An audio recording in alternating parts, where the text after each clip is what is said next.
Donc avec ce qu'on a vu, vous êtes vraiment paré à toute éventualité et je vous montre juste quelques exemples, évidemment, de présentoirs qui ont été personnalisés dans leur découpe de manière à donner un peu plus de peps, de dynamisme au présentoir avec des choses qui sortent comme ça. Voilà.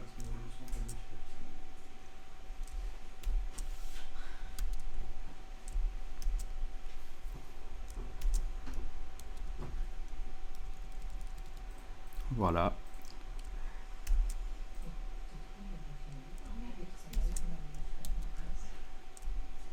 Voilà. Et donc tout ça peut être bien sûr simulé en 3D puisque la forme que vous avez faite, on peut l'exporter et la récupérer dans Dimension. Et ça va remplacer le panneau. Bon, ben on va tester ça. Avec cette forme immonde qui ressemble à un robot de Doctor Who. Ça vous rappelle quelque chose ?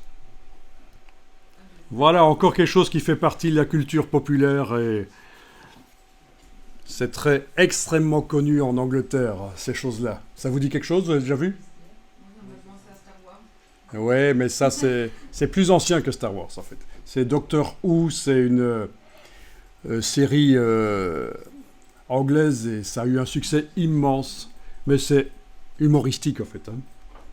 Bon, quoi qu'il en soit. Avec mon Brawl ici, je vais donc sélectionner, appliquer le style graphique, menu fenêtre, style graphique, le style graphique pour transformer ça en 3D, puisqu'en effet, comme tu le faisais remarquer, il n'y a pas de 3D dans la palette aspect quand on sélectionne ça, donc voilà. Ok, on l'a, c'est de la 3D. Donc par le panneau exportation, menu fenêtre, exportation de fichiers, on va déplacer ça dans l'objet, dans le panneau ici, le voilà, il est là.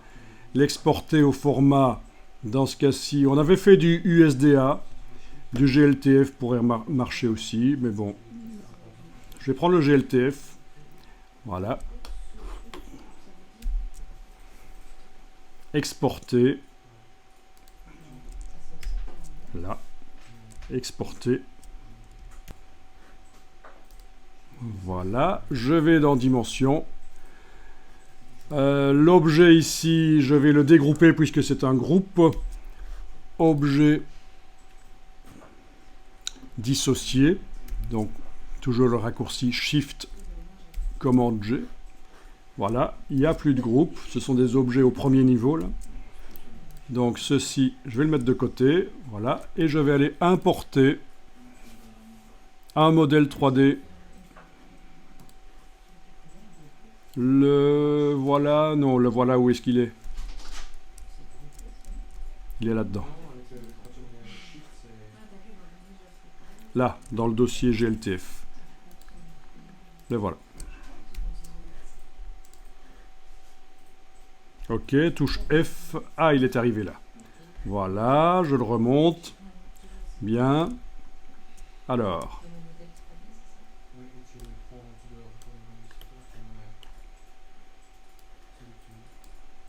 Ok. Et là, un peu de chipotage parce qu'on n'est pas dans un vrai logiciel 3D. C'est plutôt un logiciel qui assemble les choses. On va devoir bouger un peu les choses. Voilà.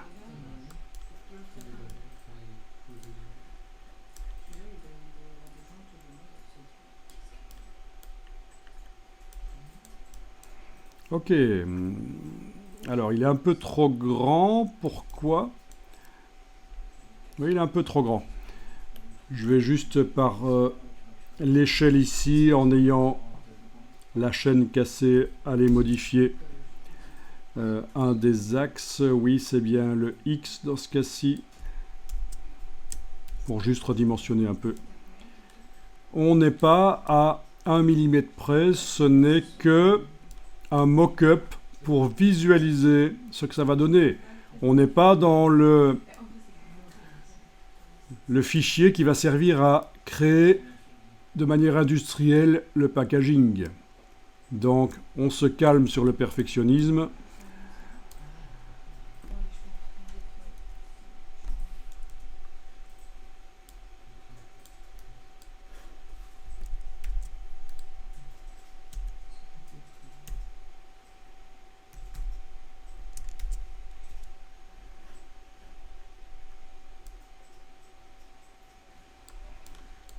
Voilà, il est placé.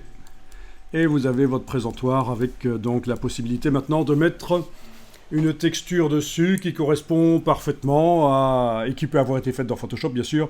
Une texture qui correspond à, aux trous, aux emplacements que vous avez prévus pour les silhouettes. Encore une fois, là c'est complexe par rapport aux exemples que je vous ai montrés. Si vous avez réussi à faire ça, déjà ça a fait travailler l'esprit. On a manipulé l'Illustrator. On a vu comment dans Illustrator, avec une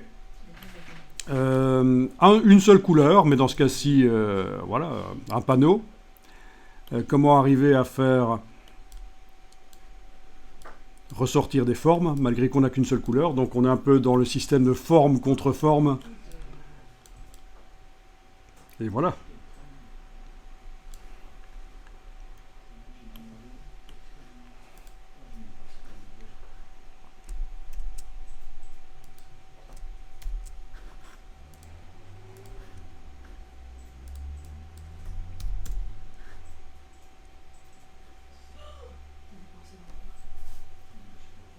Bon, pour voir ce que ça donne déjà sans le design, là, parce que tout est nu, c'est du carton. Pour voir ce que ça donne sans le design. Alors, pourquoi est-ce qu'il me fait ça? Ok, je vais resélectionner objet ici. Je vais tout grouper. Objet associé. Voilà. Ok.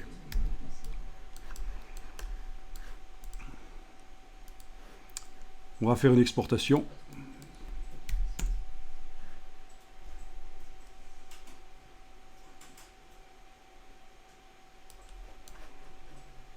Ici, partager des scènes 3D. OK. Et je vais l'objet actuellement sélectionné, l'exporter. C'est la première fois qu'on fait ça pour Aero. Et ça, c'est pour faire de la réalité augmentée. Voilà, votre fichier sera converti pour être utilisé en réalité augmentée sur mobile. La conversion peut prendre plusieurs minutes. Voilà, vous pourrez ensuite enregistrer le fichier prêt pour Aero et l'ouvrir dans Adobe Aero.